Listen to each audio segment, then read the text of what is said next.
RSS கட்சியினுடைய இயக்கத்தினுடைய மாநில தலைவர் யார் என்று உங்களுக்கு தெரியுமா? மதுரை மாவட்ட தலைவர் யார் என்று உங்களுக்கு தெரியுமா? ஏன் தேசிய தலைவர் பெயர் உங்களுக்கு தெரியுமா?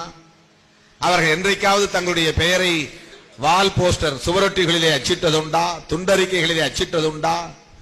என்றைக்காவது மேடை ஏறி பேசியதுண்டா?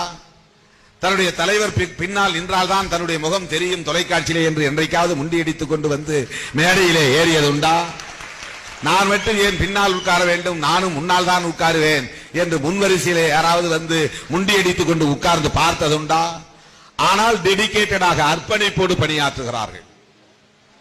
இன்னொன்றையும் சொல்லுகிறேன், அவர்கள் இந்தியா முழுவதும் 13,000 பேர் இருக்கிறார்கள் RSS இயக்கத்திலே. இன்றைய புள்ளி விவரப்படி அந்த 13,000 பேரும் திருமணம் செய்து கொள்ளாமல் இருக்கிறார்கள், முழு நேர பணியாளர்களாக இருக்கிறார்கள்.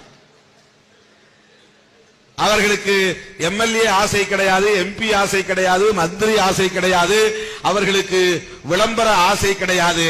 ஆனாலும் தம் வாழ்வை முழுமையாக ஒப்படைத்துக் கொண்டு பணியாற்றுகிறார்கள். அந்த தியாகத்தை நீங்கள் புரிந்து கொள்ள வேண்டும். எதற்காக? அவர்களுக்கு ஒரு நோக்கம் இருக்கிறது, ஒரு கடமை உணர்ச்சி இருக்கிறது, அவர்கள் உள்வாங்கிக் கொண்ட கொள்கையின் மீது மிகப்பெரிய பிடிப்பு இருக்கிறது, இன்னும் சொல்ல போனால் வெறி இருக்கிறது.